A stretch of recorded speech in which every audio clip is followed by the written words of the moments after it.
Hey everybody, welcome to another episode of Should You Play, where I show you some spoiler-free gameplay and give you my thoughts after playing new games for a few hours, while also highlighting and checking out at least one of the PlayStation Plus games for each month. In this video I'm playing one of the June 2025 PlayStation Plus games, Rush Cyberfunk, the action-adventure inline skating platformer indie that originally released in 2023.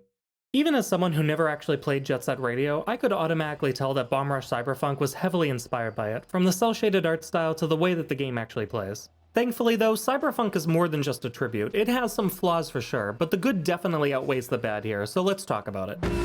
Let's go!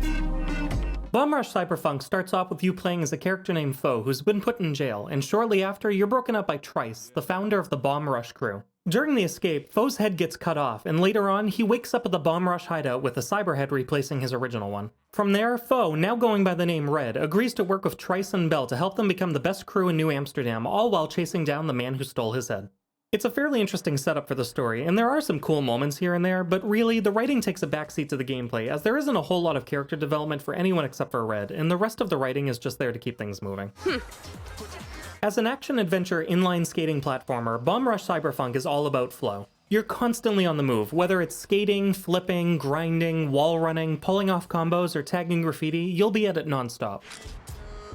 You'll also be spending most of your time on either a skateboard, roller skates, or a bike, and there really isn't much of an in-game difference between the three beyond their looks, but it's nice to have the option to switch.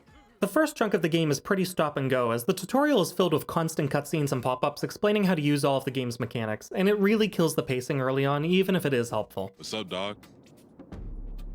Once you're through the opening and you get to the Bomb Rush crew hideout though, it opens up a lot more and becomes much more open and natural feeling. Controls also feel very tight and responsive. There will definitely be some moments where you find yourself struggling to reach certain collectibles when you're moving at higher speeds or trying to aim yourself, but you'll get better with it the more you play. Story progression is tied to rep, which you earn by tagging set graffiti spots across each zone. If you get enough rep, rival crews and other characters will start to notice you and challenge you to beat their records, and eventually you'll unlock the next area of the city. Some of the graffiti spots are right out in the open, while others require a bit of skill to reach, but they're the only way to raise your crew's rep, so they're important to go after.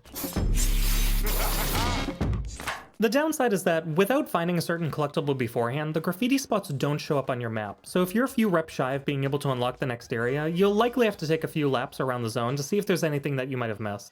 Difficulty levels can also fluctuate a bit throughout the game, but it never felt impossible. There could very well be sections where you have to give it 3 or 4 tries before reaching a required score to proceed, but then the next mission could be a complete breeze to finish, so as long as you're paying attention, you should be alright. There's a little bit of combat in the game as well, with militarized police officers being your main obstacles, but it's not a major focus outside of a few boss battles, and honestly, it's the weakest aspect of the game, so it's alright that it's not too important.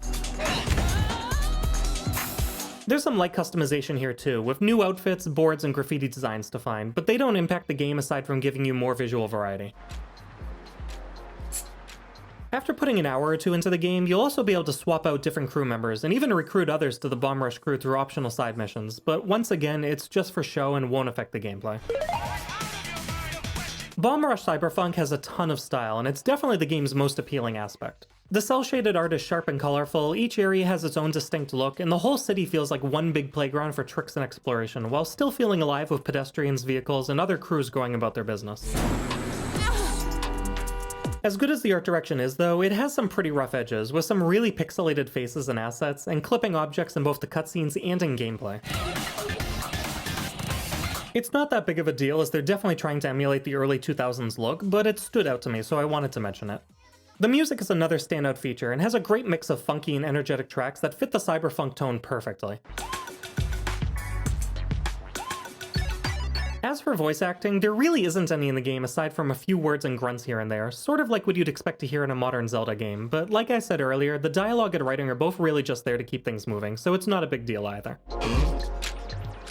Of course, being the bug magnet that I am, I did run into a couple of small issues. Most of them were just getting stuck in place for a moment or two while trying to move around, but the bigger one was when I was challenged to a race by a biker and lost my lead by a good margin, but when we started nearing the end, she suddenly started biking in the opposite direction and just let me win. It worked out in my favor and definitely didn't cause any other issues, but I really doubt that that was supposed to happen. Beyond that though, nothing game-breaking, just a little bit of jank here and there. I really wasn't expecting much from Rush Cyberfunk when I booted it up, based almost entirely on my own personal gaming preferences, but I ended up really enjoying it. Once you push past the slow tutorial and get used to the controls, it becomes a really satisfying flow-based platformer with a great sense of style. The campaign will likely only take the average player 5 to 6 hours to finish, but it feels like the right length for what it is, and if you're into collectibles, there's a decent amount of extra stuff to come back for at the end. It's not a perfect game, it has some rough edges for sure, but if you enjoy movement-focused games, or you've been looking for a spiritual sequel to Jet Set Radio, this one's definitely worth checking out. As always though, this is just my opinion. Whether you're just starting to learn your combos, or you're already on your way to being all city, let me know in the comments what you think of Rush Cyberfunk. Thanks for watching, and I'll see you guys next time.